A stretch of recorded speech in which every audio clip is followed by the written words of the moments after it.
Basis Project 48 Part 2. Well, this is a disclosure event.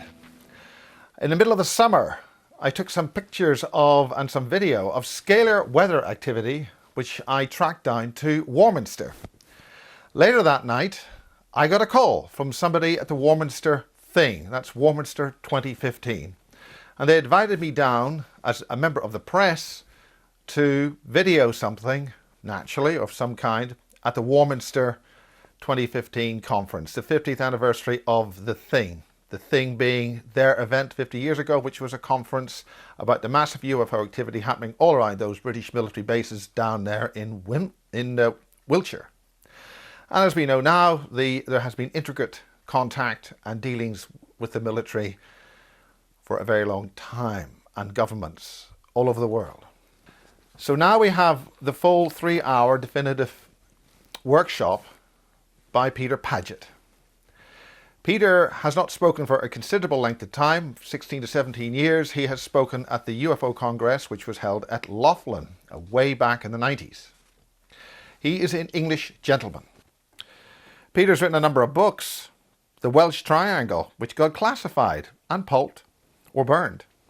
1979 to 1989, and UFO UK 1980. He's got a new one coming out now that he has retired.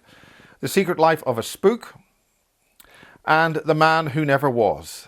You can get those shortly. This is September 2015. Peter Paget. His intelligence was noted at an early age, and when he advised the Cabinet Office of certain things that went on, he became Chief Scientific Advisor at the age of just 17 years.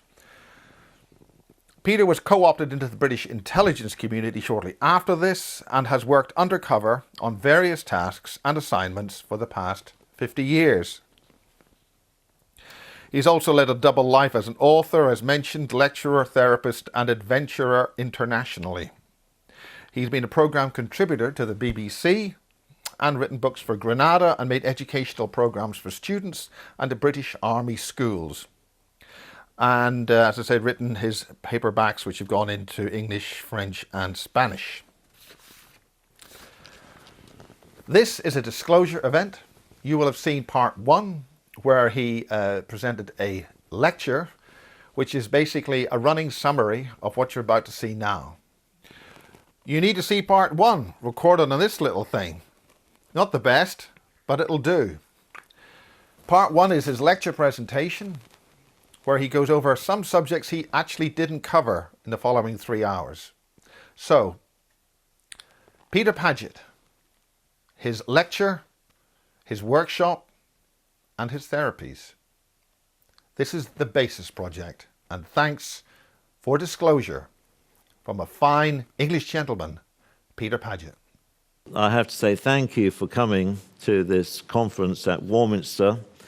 We're on the 29th and 30th of August 2015, which was when a whole bunch of local people here in the garrison town of Warminster in Wiltshire, the United Kingdom, heard and saw all kinds of strange things. But what we're doing today, this is day 2 of the conference, the 30th of August, is we're extending some of the points that were made yesterday in my presentation and my colleague's presentation, which we now have the license to go into in more detail and also to expand ourselves sideways into different zones of interest. This lecture come training session today will be in 3 sections, of which this is part 1.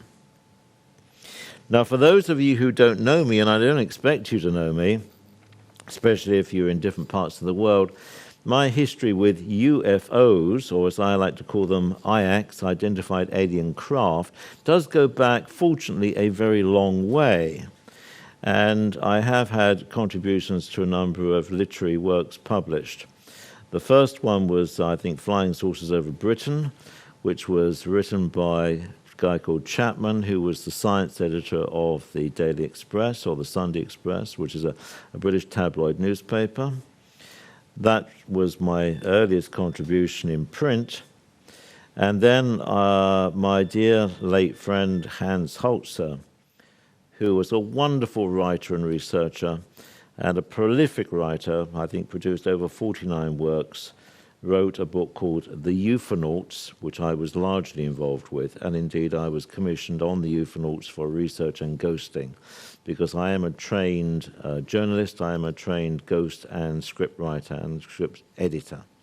In fact, for a while, I did, in fact, work for BBC Television, and when I was at BBC Television, the team that I was on produced a program called Weekend, and along with my colleagues Michael Cole and Douglas Salmon, we did win the Royal Television Society's Award for regional television at that time. This is in the early 80s. Works that I've also contributed to, you probably know I wrote on my own name The Welsh Triangle, which was the events that followed on chronologically after Warminster. And then subsequent to that, and very quickly, I wrote a book called UFO UK, which is a compendium of a survey of sightings and events and experiences that people had in the United Kingdom, and that was published in 1980. All of those works were available from the publishers for about 10 years. In fact, the Welsh Triangle sold over 350,000 copies and was reprinted 5 times. Partly because the British government bought up a whole edition and burnt it, which was quite nice for me. I shall tell you why they burnt it later, and it was entirely understandable. I was delighted. I hope they burn more. Touching on sensitive matters, as I indicated to you yesterday, I have made quite a contribution, in my opinion, my humble opinion, to the scientific and sociological stability and knowledge of this world, and particularly this country of the United Kingdom. And when I was 17 years old, I was the member of a shore patrol club in Devon, which is where I was growing up at the time. Devon is in the United Kingdom. And we had a problem with oil pollution with tankers or small ships who used to moor in the bay and pump their bilges into the clean waters of the British Channel, the English Channel.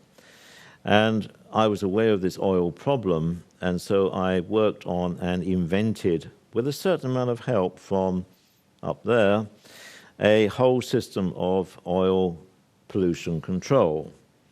And in those times, some of you might remember a tanker went on the rocks down in Cornwall called the Torrey Canyon, and I was aware of that within 30 minutes of the radio broadcast to that effect. I put together all of my papers and theses, and I took it to a colleague of mine who was 89 years old, but a good friend of mine. I was only 17. I always have older friends. Read into that what you will. And he said, this needs to be brought to the attention of the British government. He was called Commander Bond.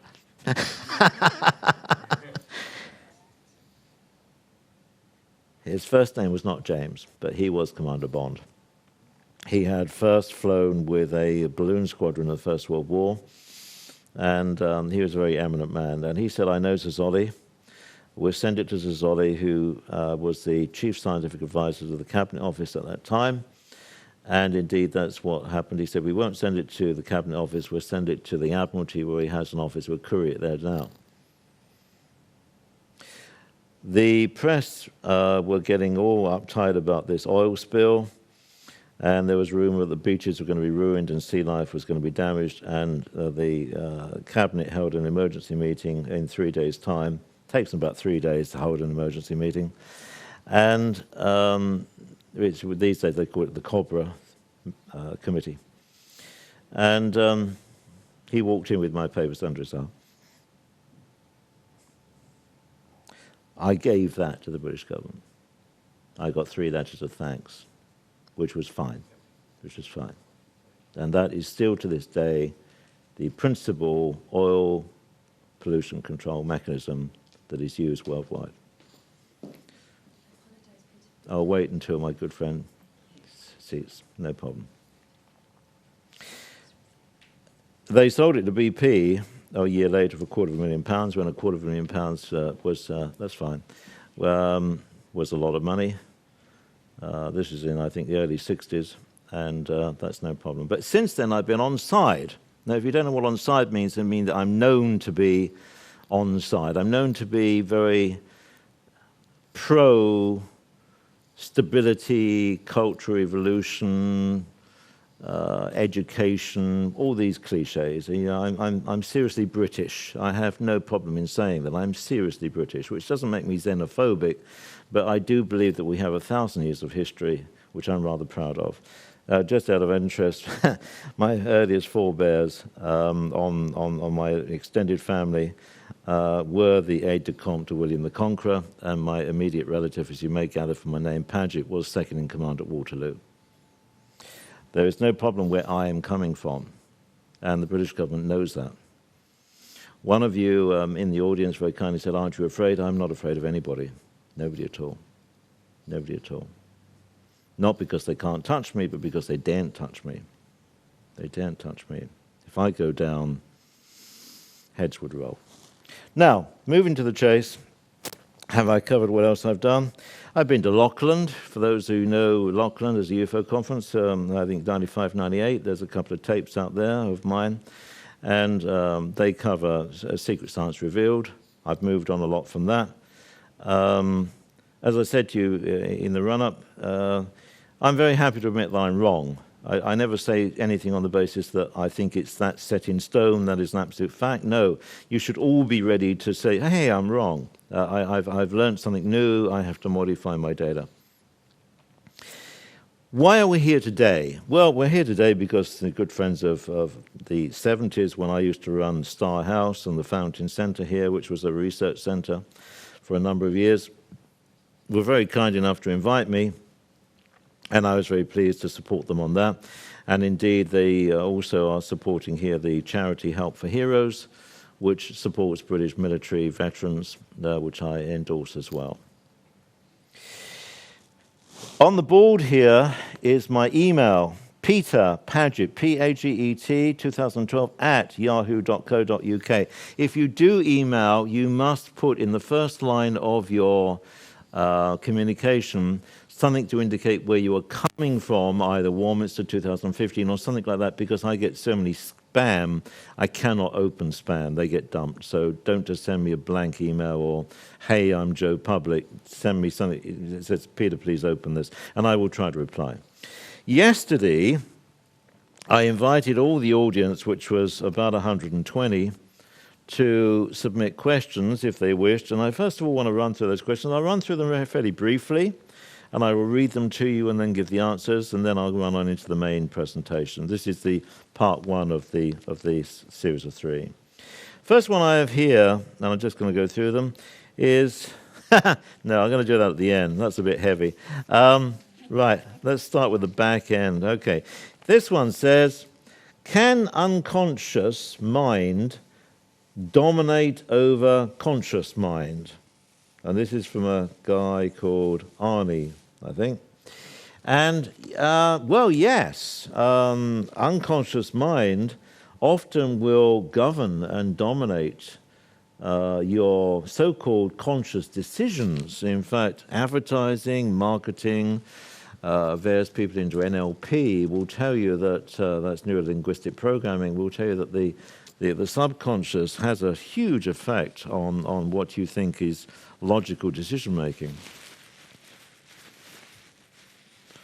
To the degree that various practitioners, like you see on television, won't mention any names, can program people coming to the studio by exposing them to bits of advertising or posters or some staged events on the street, and then they will say, oh, draw something from your imagination, and then, he's drawing something over there, and hey, presto, they're the same thing. Because he has arranged for these subconscious images to be inserted into your mind. And it works remarkably, unfortunately, very well. So be aware that when you're seeing advertising, and you're seeing marketing, and you're getting political debate chucked at you, then you are being programmed by every single possible method they can think of to have you make the decision that is required. Will HARP, next question, will HARP destroy Earth? No. What more do you want? What don't you understand? The N or the O? No. No, HARP is a mechanism that heats the upper atmosphere where it's very thin. Its original specification was that it bumps up the height of the atmosphere up there so that low-level satellites collided, not like a brick wall, but softly collided with a heightened atmosphere, and therefore slowed down and changed their orbit and possibly crashed or certainly went off track. That was its original specification. It subsequently can do a lot of other things, and HARP in Alaska is not the only one. There is one, to my knowledge, in Australia and also one in Norway, and there's also others.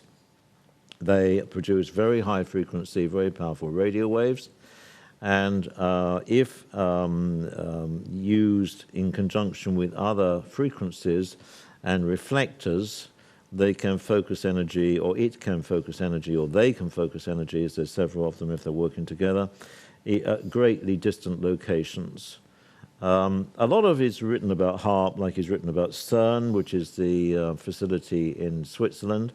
I've actually done work for CERN when I was at Birmingham University, and I was third in charge of the English Electric KDF-9 computer, which was third generation after Bletchley, which was the one that broke the Nazi codes, or the German codes at that time. We did a lot of work for CERN, tracing mesons and things that went around in spirals in bubble chambers. We won't cover CERN at the moment, it's a bit complicated. But HARP is a tool. There's a lot of rubbish talked about HARP. Yes, it does do some strange things. It possibly can be used for weather modification, but it's not a super weapon. It would be horribly inefficient as a super weapon. Sinkholes, it says this question, result of vibrationary manipulation. Two different kinds, really. The regular ones that occur, like in Florida, where I used to live once, shared an office there in the same block with Ed Mitchell, the astronaut who went to the moon. They did go to the moon, I know that. Underground, you have lots of caves. Basically, the material erodes and leaches out, and you get lots of chambers, and occasionally they collapse.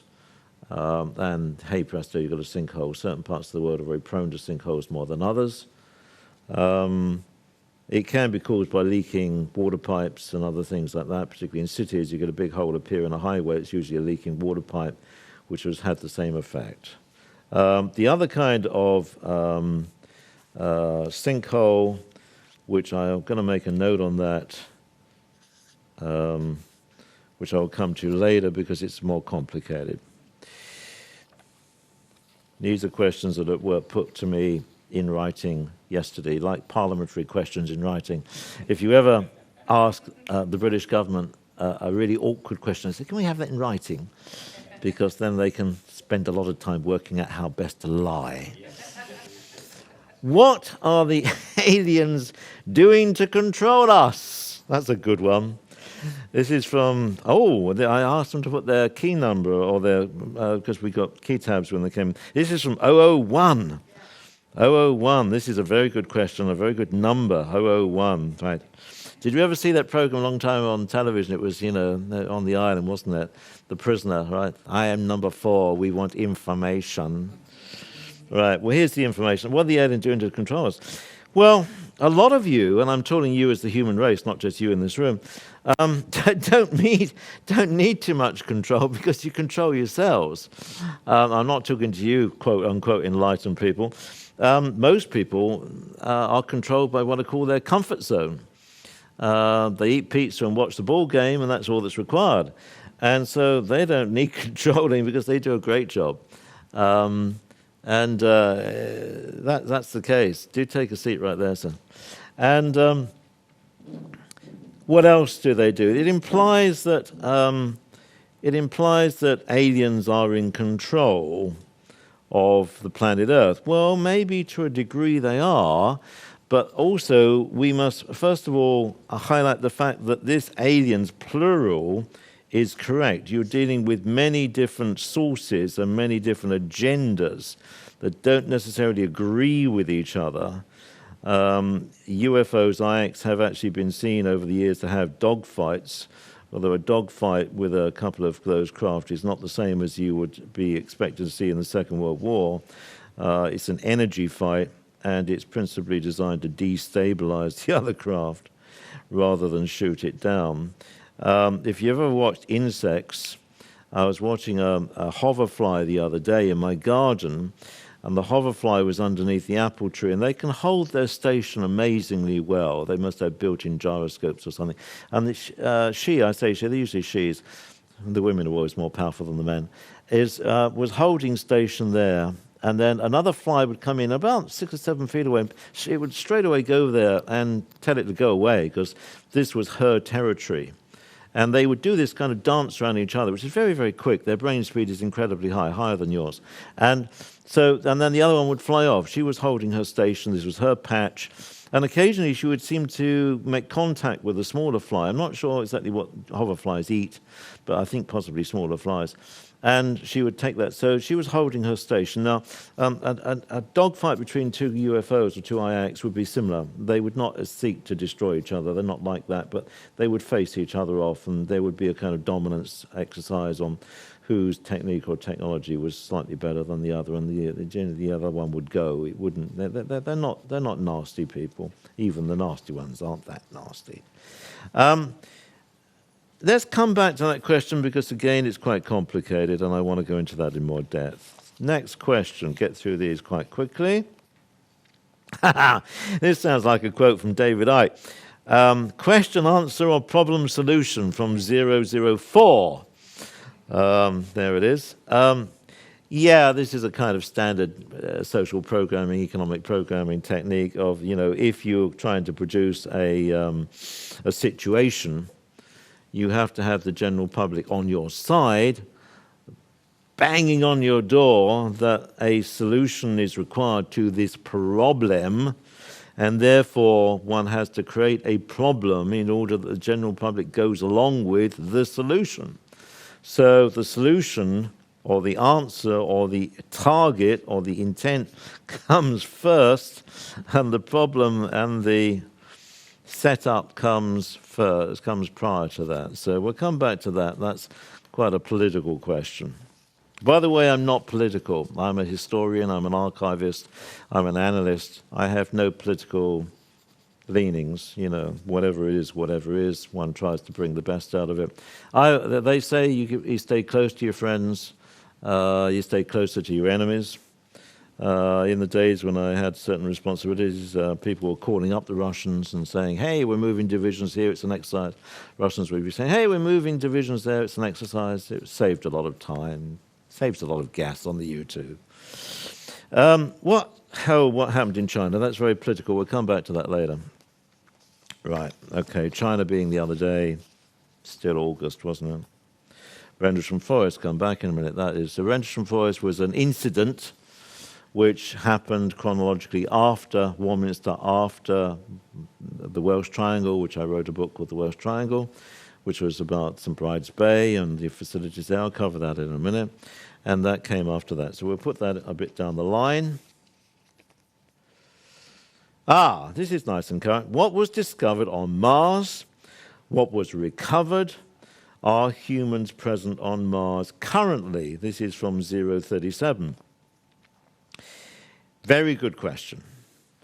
What was discovered on Mars? As you know, there's been lots of satellites, both landing and orbiting Mars in the last few years. And if you troll through or have other people do it, and then you just review their research, there's been lots of recovery from, when I say recovery, obviously nothing's actually come back physically, but recovery in terms of images of things that have been seen on Mars, which are what we call anomalous. In other words, they should not be there, And there's always a debate as to, well, it's a bit of a fuzzy image. Was it photoshopped, or was it obscured, or are we using our imagination? But I have seen some images recently which are very interesting. I use that interesting in that context. One of which was from what appeared to be two little petrified figures. I didn't mean petrified by fear, I mean turned into stone over millennia.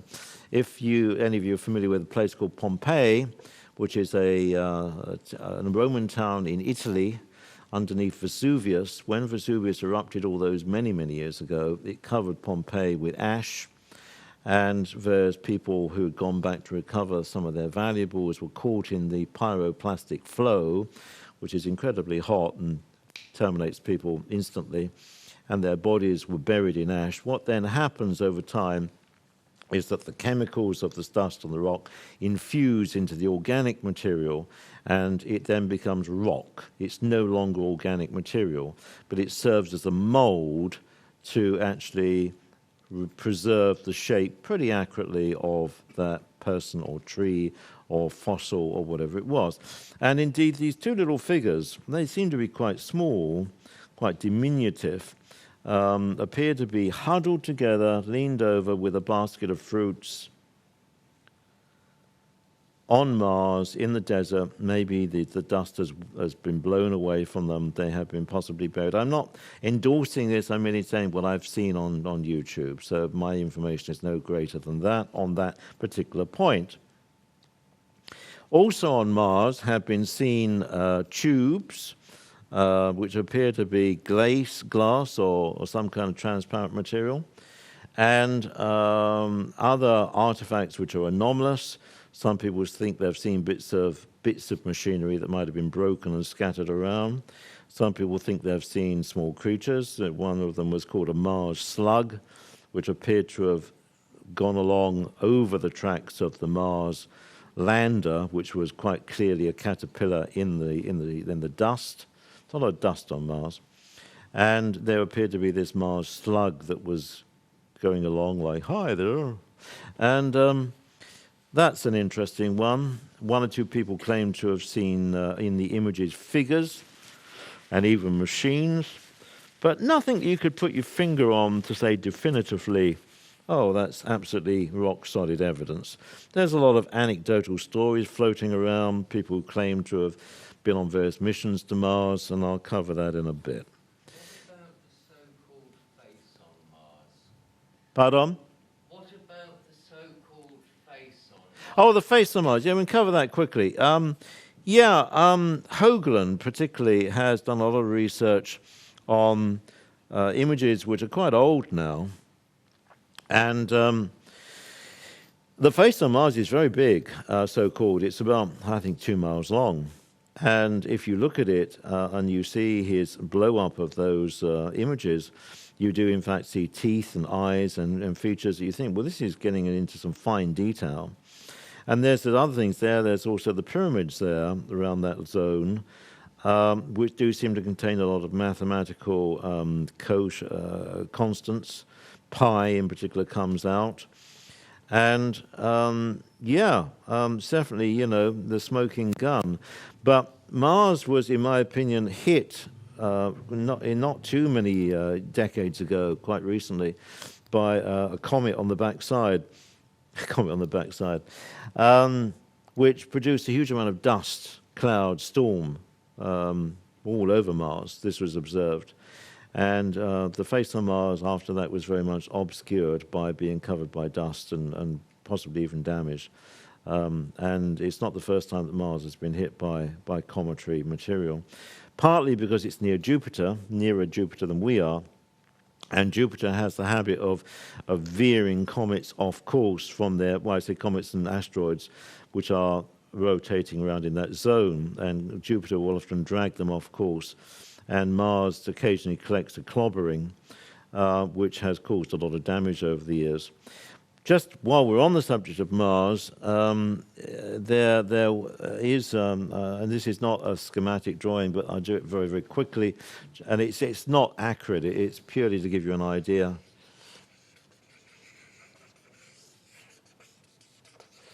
There's a huge canyon. This is absolutely not a map of that canyon, but it's a bit like that, and it's absolutely huge, and it covers a huge area, and people said it might be water, but in my opinion, after the concept of the electric universe, it is in fact an electrostatic discharge canyon.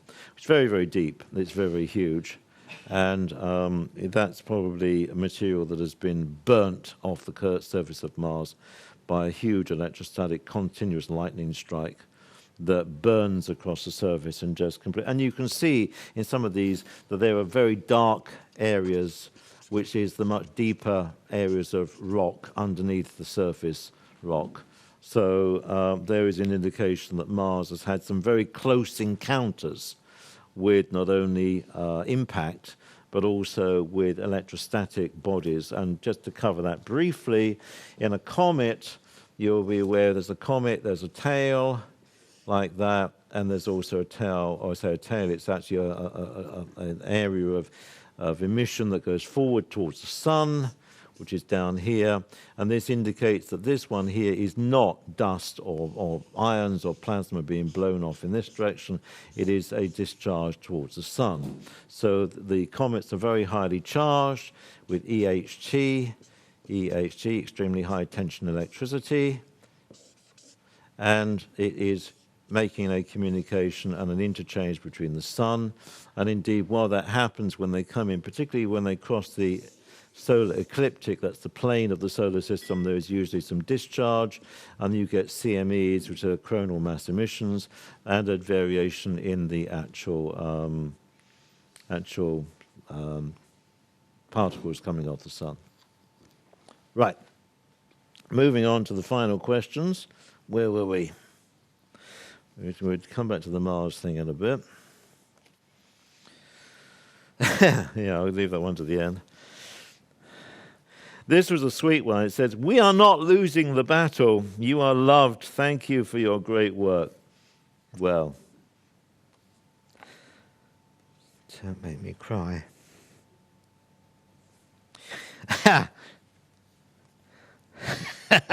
This is pure Monty Python. What's the meaning of life, the universe, and everything? What are you doing with the next 50 years of your life? We'll get into this shit. That's why you're here. That's why you're here. Right, so please. Can I just ask go right ahead. a three-word question? Please. Are they heroes Which ones? as regards to the military? All right, okay, I'll cover the military, so I'll make my position very, very clear. I'll make my position very, very clear, because it needs to be covered. It's a good question. Right. Just repeat your question. Okay. I just repeat the question? Oh, yeah, go right ahead. If I could just ask this three-word question, please, Peter. Are they heroes as regards to the military? Okay, thank you for the question. I have enormous respect for the British military. I have a lot of respect for the United States military and NATO that I've worked with. I also have respect for the Russian military and indeed various other units around the world. The reason being why is that you have a chain of command. It's not a triangle, it's that kind of here. And down here you have, I'm just going to put the men. And the men might go up to the rank of, say, colonel. These are damn good fellows. These are people who join usually with the best of intent, maybe national or loyal or ethical principles in mind, sometimes for economic need. It's the only thing they can get into to make a living. They are damn good fellows. They are heroes. They only do as they are told. And yes, if they come back from Afghanistan with bits shot off them, they are heroes. Now, in terms of are they heroes in another context, my brother-in-law was murdered by the IRA while on intelligence duties for being too bloody brave. I do not ever advocate that people should be a hero. Often people get given medals for being stupid. To give your life might be noble, but it's not very smart. You're much more useful to the unit alive than you are dead. But above here, you then get administrators which goes up to the rank of brigadier or marshal, or various, in different units they have different terms. And then up here, you have a much more tricky zone where they start to interface with the politicians, what you might call government. Okay? And then above government, you have various lobby, which may involve various cartels, the cabals, and corporate interests. And then above that, you have the dynasties, which are the families who control that and who own about 95% of the world's wealth. And above that, you have else. They are something else. Right. I'll have to turn this over in a minute, but we're getting along. That's covered all the questions that came out of yesterday. Any more questions from the audience? Lady here. Hello, Peter. I'm going to break the rules because Please. I noticed that the original condition of each question was 5 words only. And most of those I've Oh, been no, that was counting. yesterday, my darling. You can go right ahead. Right, well, I left my question on your chair this morning, so I'm going to ask an extra question. Why did it disappear? I didn't find it there. Right, it was on your seat this morning. My question was, in 5 words, straight to the point, galactic superwave stroke meteorite impact, September, question mark. Yeah, good question. Shall we cover that right now? Yeah, right.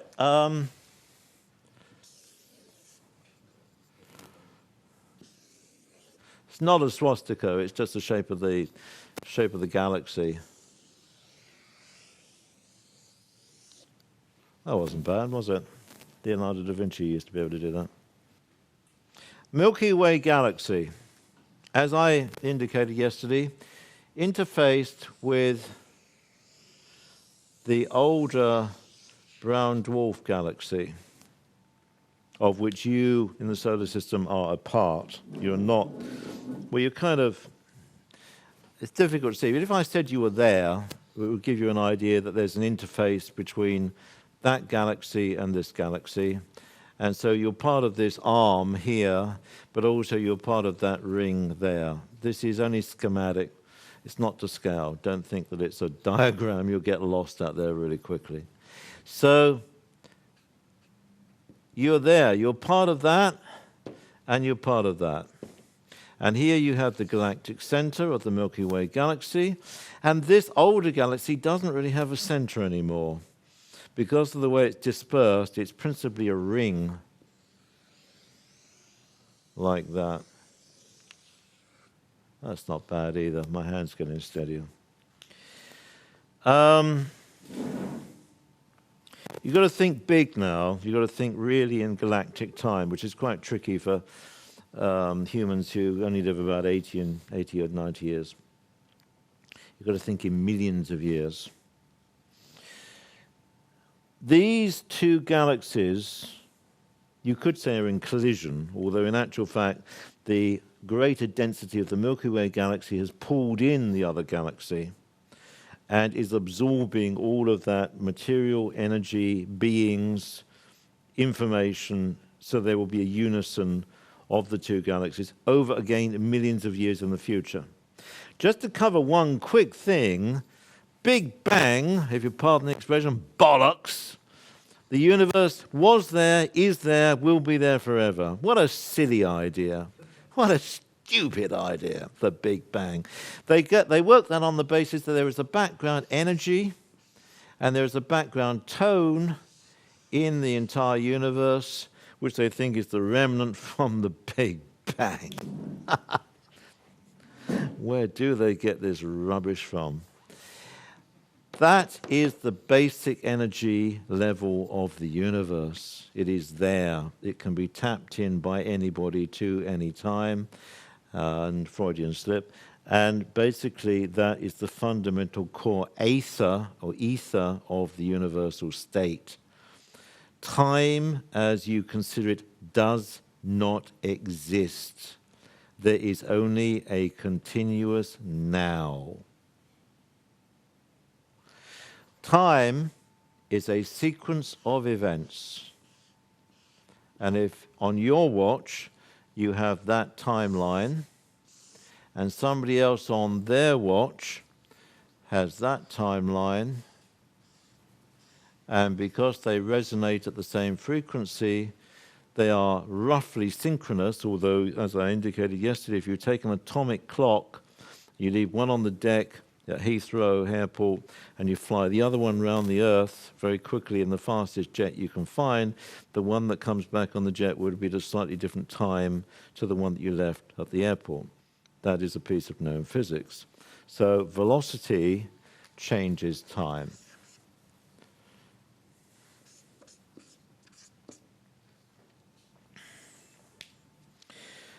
Getting back to the core of the question, deliberate Freudian slip, core of the question.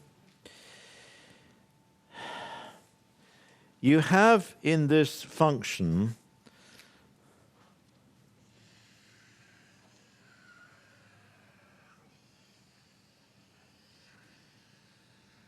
that's looking at the galaxy, the Milky Way galaxy, sideways. Here is your core. Now they say, for the sake of argument, that at the core of the galaxy, indeed the core of all of these type of galaxies, there is a big black hole. What they're really trying to say is there's a vortex. And a vortex, as you know from your bath plug, is where... And a vortex has a function that it goes slow and faster and faster and faster and faster and faster and faster and faster. And then it sort of disappears. Maybe into another vortex, maybe into another dimension.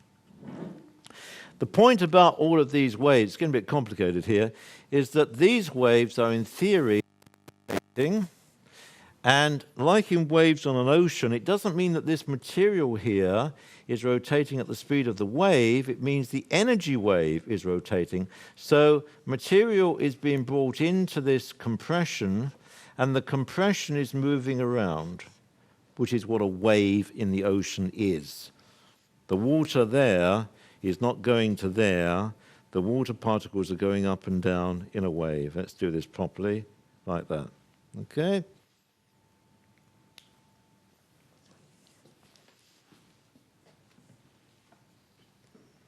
Hello, Doc.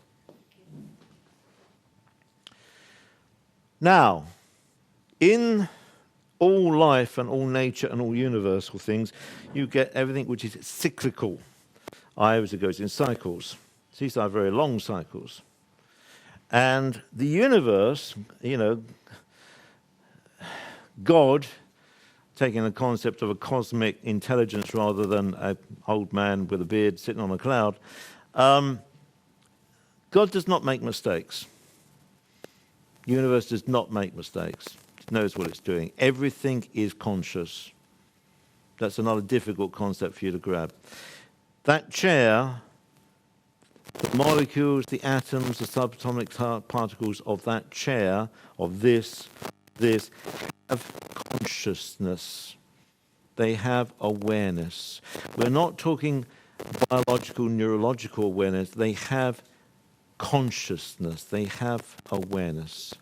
They are in tune to their immediate surroundings, their immediate particles that they're aligned with by valency bonds, by resonance association, and they are interacting.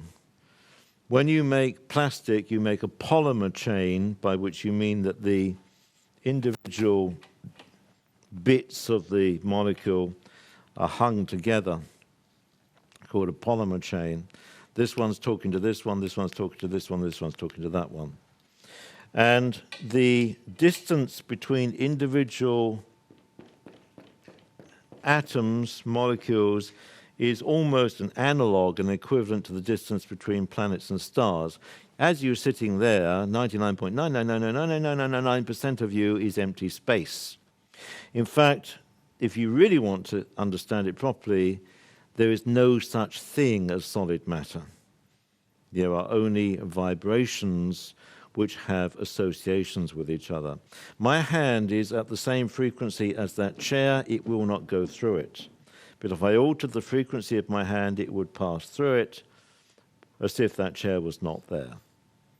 And various people upstairs understand that technology very well and can use it ad lib to their advantage.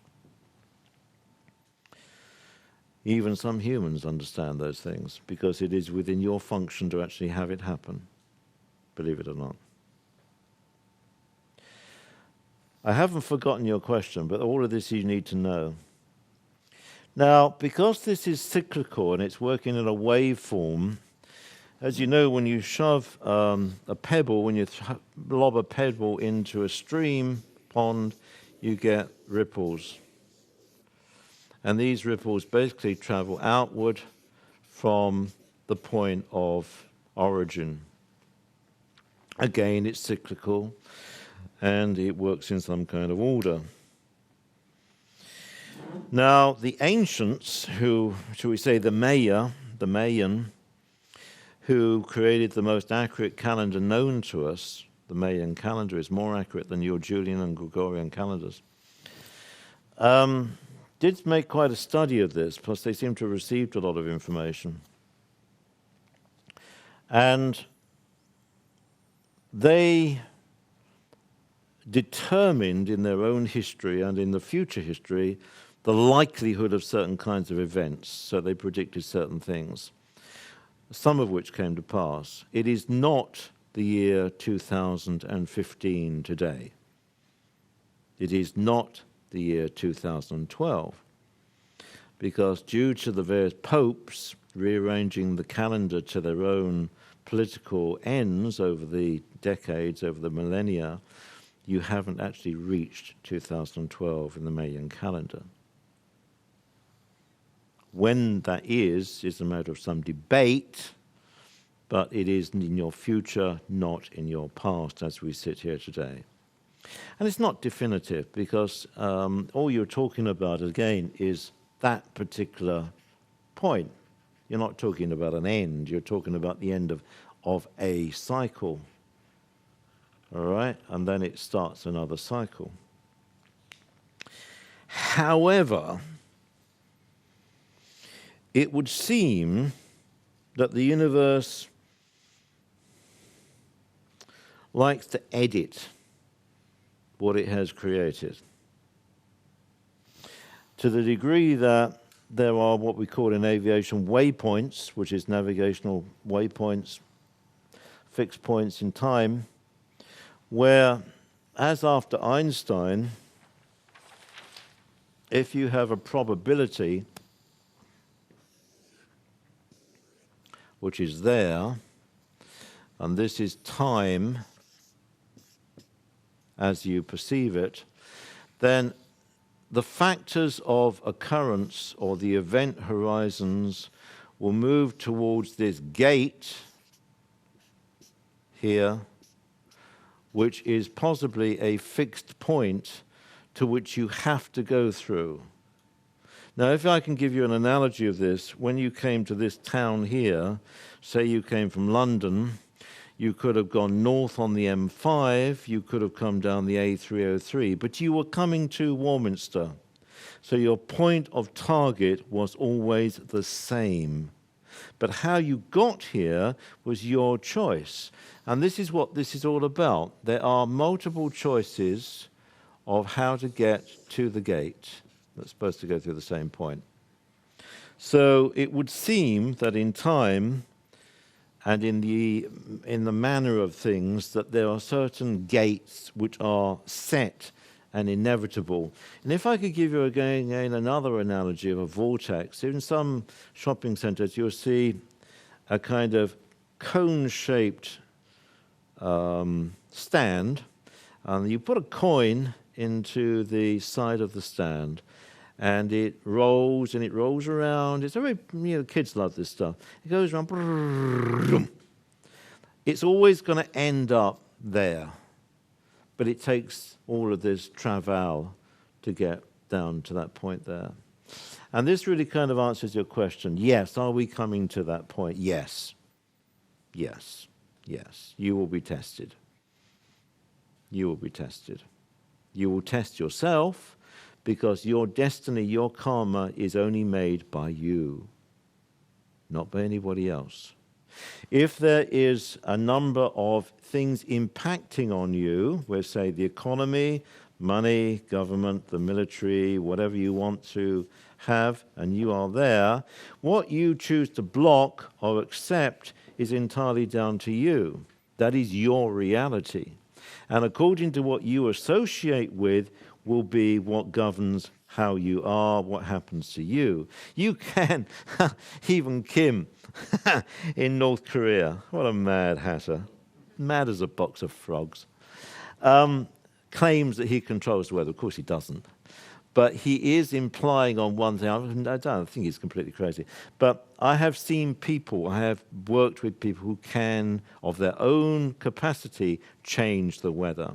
I had association with a guy called Tim many moons ago, and he was a storm man. He was a storm chaser. He loved storms, loved lightning, loved drama. And he arrived at my house in Devon at the time, and he said, I have to warn you, I call in storms. I like storms. Yeah, okay. I thought, okay, that's cool. He calls in storms. That morning, after he'd stayed overnight, out of a virtually clear sky, then one cloud, there was the most enormous clap of thunder that you heard and lightning strike that I've ever seen in my life. I came down to breakfast and said, was that? Yeah, that was me. I'm sorry about that. He could call in storms. Your capacity to change and affect your personal reality is far greater than you have ever been told. I did a little training session last night. We'll do one in another section here. How much time have we got left, Miles? 9 minutes. 9 minutes. Thank you for that, mate. You have to excuse me, I get emotional.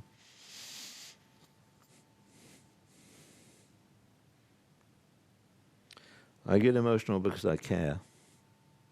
This is not a game to me. This is not entertainment. I care. Whenever three shall meet, my church is there. Not my quote, somebody else's quote. You know who I'm talking about. If you've got three people, this is my best art.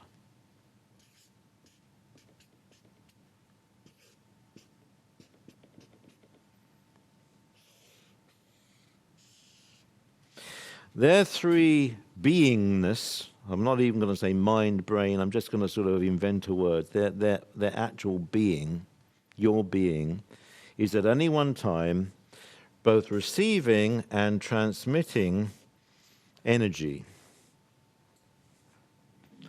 That energy interacts with the people around you. As you are all sitting here, you are to a degree in tune with each other, I would hope. You seem to be in tune with each other. Hopefully I'm in tune with you. And if you take three people and you put them in some kind of proximity to each other, physically, within about 6 feet, they will be interacting in their energy fields. This is referred to people in very general terms as aura. An aura is a series of density lines in energy, like a magnetic field, which extends around all things. Now, we're talking plants as well. We're not just talking mammals. Indeed, you know, some crystals have auras. And you're talking again energy waveform going out here. Now, as an individual, yes, you do have a certain amount of ability to affect your local situation, your event horizons, what happens to you, your body, your own body in particular, because you've got X trillion cells in your body, which you are in control of. You do know, of course, that unless it's an antagonist, all maladies in your body are caused by you, or caused by you being susceptible to something which is coming in and you are picking up the frequency and replicating it. You only make yourself ill. If you don't want to be ill, if you don't need to be ill, you won't be ill. You cannot be ill. You control you. Now, there are antagonists, which I will cover later, and remind me to the word antagonist. However, getting back to this, if this person is transmitting, and that person here is picking it up and transmitting, and this person here is picking it up and transmitting, can you see that you've got a cycle that is then amplifying all of that energy? So by having a minimum of 3, or any function of 3, 3, 6, 9, 12, you are going to have an amplifier, just like this box of tricks back here, which is operating the mic, which I'm not using. You are going to amplify your intent. And we'll cover that later in the training session. Your intentions are principally what governs where you're going to go, who you're going to call in, what you're going to reject, what you're going to reflect. For those who are interested, I'm a Mayan White 5 mirror. So what you see in me at any one time is only a reflection of you. You can only see me as how you think I am. If I asked for a detailed painting or version of me from different ones of you, you'd paint something slightly different. Anything is a reflection of you. So how you arrange and govern yourself, your philosophy, your culture, whatever it is, you will see that out there. Hence, people who follow various cults, religions, political or philosophical beliefs will see things in their own, in their own light. Now, I've covered a lot of material so far. Some of it has been fairly academic. There was another question, I believe. We'll cover that very quickly.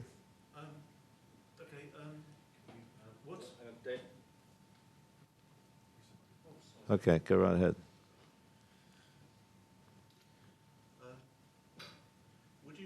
Is that okay, Mars? Yeah. Oh, sorry. To understand, if we were to try and understand the process behind gravity, and why 2 concentrations of mass would attract each other, or why one would attract the other, would we have to look outside the context of just this dimension? Well, gravity, as you understand it, was principally defined by Newton. Gravity is not what you think it is. 99% of what you learned at school is completely wrong, and you were maybe accidentally or deliberately led astray. Gravity is a resonance function, in the same sense that I can't put my hand through that chair if I'm at the same frequency as it.